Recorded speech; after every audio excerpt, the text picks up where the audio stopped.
Hi guys, this is Teddy and Lydia from Marriage Harmony Incorporated. We haven't talked in a while. We hope you're doing well. Hope you're staying safe. COVID cases are going up, so we hope you're wearing a mask, and we hope you're washing your hands, and we hope you're social distancing. Anyway, there's a word that has been around for a while, and over the last few weeks, actually, it's been in our lexicon quite often. I hear everybody talking about this word. And what's that word, baby? Entanglement. Entanglement. And so we want to briefly talk about the pitfalls that lead to an entanglement in a marriage. First thing we need to do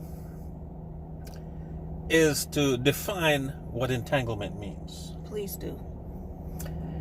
The definition of entanglement is a complicated or compromising relationship or situation. Complicated situation. Complicated, compromising relationship. Yep. Got it. Okay. Now, somebody can say that happens all the time in every relationship. But we're talking about in a marriage relationship right now. Of course, Will and Jada brought this whole subject back into view with their reveal the last couple of weeks. But we decided as a ministry that we wanted to tackle this head on. Because it's been going on in relationships for years. Yes, indeed. So, it's just that their business got put out there in the open. But in regular marriages, everyday marriages, it's happening. Yes, it is.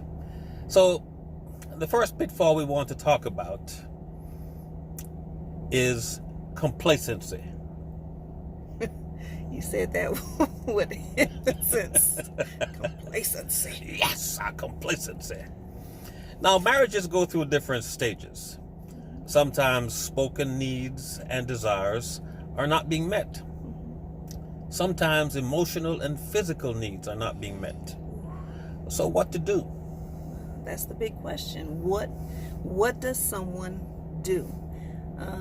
One of the things that I believe we should mention is about a marriage checkup.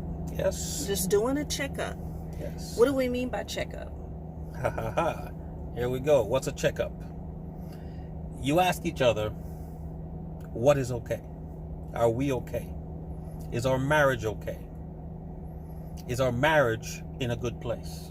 This is very important. And I know that it seems trivial, but it's very important just to take a moment to say, baby, first of all, you need to schedule a time. Yes. Okay, that's the first thing. You schedule a time because they're different schedules. Okay, a husband may be going to this place, work, that place, wherever.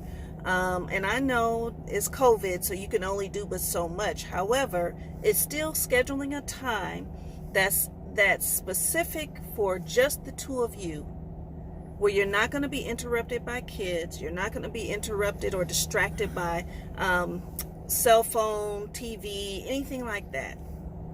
I couldn't think of the social communication. What is it called? Social media. Yeah, that thing.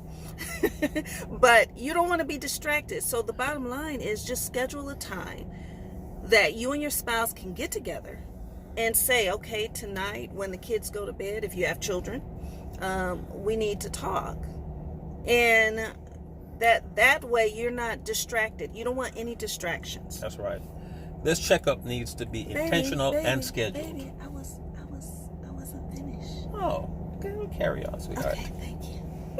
So, one of the reasons why it's important to say, are we okay? Is because one person in the relationship may think that everything's going fine, everything's going well, Yep. while the other person is struggling with whatever kind of issues and feelings that they haven't shared because of whatever reasons. So it's important just to check up and say, are we okay? That's right. Is everything okay with us right now in our marriage, in our relationship? How are you feeling? Yes. You have to know your marriage is in a good place. And this is a time to be ultra honest about what is going on. Are your needs being met? Mm-hmm. Are you happy? Are you unhappy? You have to be honest. And see, this is the part that gets a little sticky. Because with some people, they don't want they don't want to rock the boat. You know, they don't want to really offend their spouse, if that's the right word. Maybe it's not offend, or they just don't want to cause any kind of drama. They don't like confrontation. They don't want to do anything that will cause one to feel uncomfortable. Yes. But this is a time where you have to, your marriage depends on it. That's your right. Relationship depends on the fact that you have to share, you know, and say, this is going to be uncomfortable. Right. It's uncomfortable for me, and it's going to be uncomfortable for you, but I care about our marriage more than being uncomfortable. Are your needs being met? And what do you do to bring about more joy in our relationship? Well, it's, you know, I think the big question is, yes, are our needs being met? But sometimes you don't even know what those needs are. You can't articulate it because of a variety of situations or whatever's personally going on in your life. You know, I know for me, when I was seriously grieving the loss of my father and my sister, I remember you asking me, you said, what can I do? Mm-hmm. I remember that. What can I do? And I said, I don't know. I don't know, because I didn't know. I just knew that a whole lot of different feelings, emotions were going on. I was lost myself. So I couldn't articulate. I just knew, and I said to you, if you remember, I said, I don't know, but I just want you to be here. I wanted his presence, but not necessarily to say, well, can you get me this? Or it wasn't anything external. I just wanted, at that time, because I didn't know what I wanted, to be honest, and everything. And it could be a situation where, and I just used grief because that was right off the top of my head in my situation.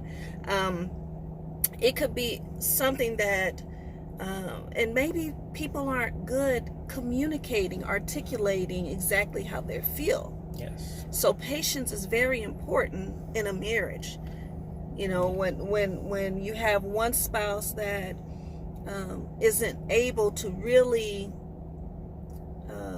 articulate how they're feeling. Yes, and put it in a order form. You know, sometimes the conversation, or they're talking, and you're like, wait, you're all over the place. Yeah.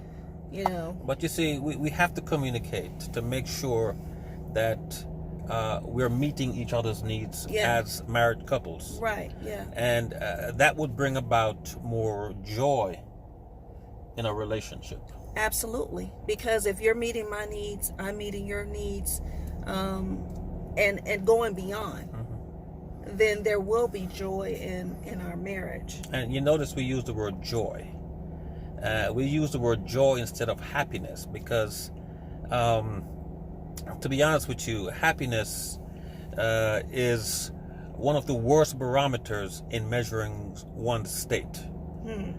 Because your happiness is just a feeling. Feelings. And your feelings come and go. True. You can be happy, you can be sad. You know, the rain might be falling, you may be feeling gloomy. True. You know, and so we can't base a marriage relationship on whether someone is happy or sad. Mm-hmm. However, if you have a joyful relationship, now we're talking about harmony. Mm-hmm. You know? Yes. And now, and please don't get confused at what we're saying, because feelings are very valid. They're very valid, you know. But in terms of joy versus happiness, that's what we were referencing to that, not saying, you know, general feelings as a whole. Yeah. Just to disregard it. That's not because what if I hurt her, I'm hurting her feelings. Yes. You know? Absolutely. And it's very important that I try to heal the hurt that I have caused. Amen. Amen. But it's also important, as the person who's being hurt, to forgive. That's right. And that's what marriage is all about. Yes.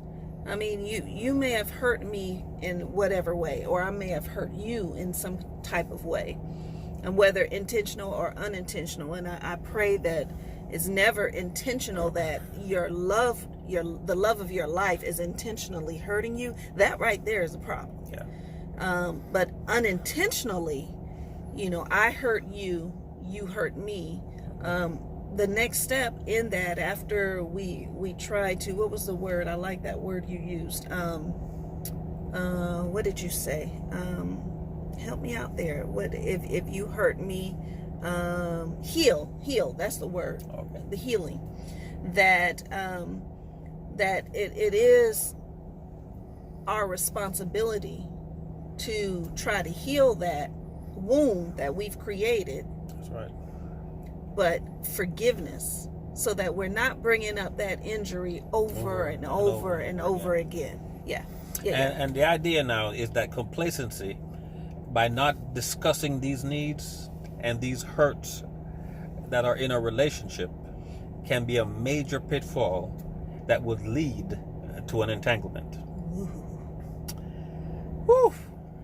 Yeah, we can go a little bit more about complacency, and just the whole thing of relationships staying stale, staying the same, getting into a routine, doing all that. I mean, we could really dive into that. That can be... And that's easy to do, because we all have schedules that we have to meet. That's true.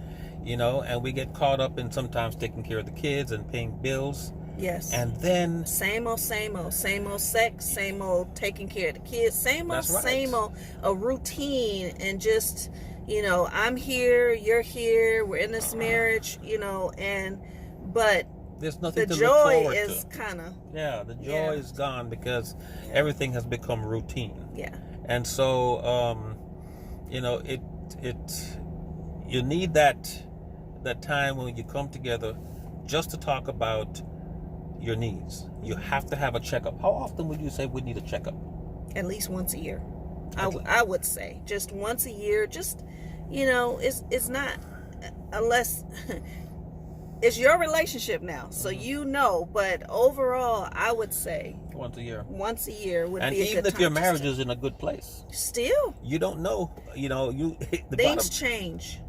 Things change. And on top of that, a lot of people have been blindsided with issues in their relationship that they had no clue was happening at all. They didn't even know their spouse was unhappy in whatever fashion or form, or that there was something that could be better to make their relationship thrive more. They just didn't know. That's right.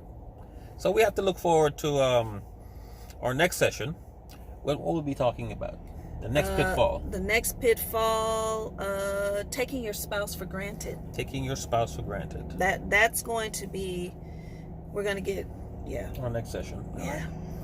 Before we leave you, please consider 1 Peter 4, verse 8. It says, and above all things, go ahead, have fervent love for one another, for love will cover a multitude of sins.